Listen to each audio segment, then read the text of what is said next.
je reviens à ce qu'on a dit dans une précédente vidéo. Donc à titre personnel, que cette situation a amené à chacun une opportunité de changer. Est-ce qu'on ne va pas se tourner vers un nouveau monde avec ce virus? Euh, de toute manière, j'ai envie de dire que comme le monde n'est pas figé et qu'il est en perpétuel changement, il y a toujours un nouveau monde qui est en train de se créer. Là, la différence, c'est qu'on a quelque chose ou un événement qui touche quasiment toute la planète en même temps et de la même manière. Alors c'est vrai que à ce niveau-là, on peut se dire waouh, il va se passer un événement planétaire incroyable. Euh, pour ma part, ça fait longtemps que je travaille avec les humains. Et comme je le disais précédemment, finalement, ça dépend essentiellement du regard de la personne sur ces événements-là.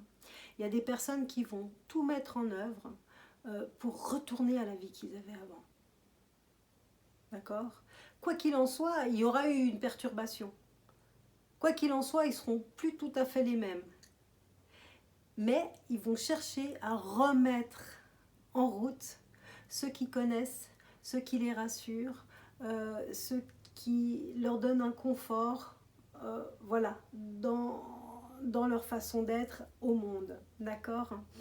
euh, Par contre, pour tout un autre pan de personnes, tous ceux qui sont en quête depuis déjà un certain temps ou qui débutent dans cette quête de soi, de ce que c'est que la vie, de ce que c'est que le je qui nous définit, toutes ces personnes-là, elles vont certainement faire un pas important grâce à cette situation-là, parce qu'elles ont les conditions réunies pour pouvoir le faire. Donc il va y avoir ces mouvements-là qui vont se générer. Donc ce sera forcément un nouveau monde parce qu'il y en a qui vont beaucoup changer, d'autres qui vont essayer de revenir à la même chose. Et puis il y en aura qui auront simplement fait quelques pas différents dans leur vie et qui vont porter ça pour le restant de leur vie, mais sans qu'il y ait quelque chose de transcendant ou d'extraordinaire qui se manifeste dans leur quotidien. Et d'ailleurs, je pense que c'est sur cette médiane-là qu'on sera le plus stable.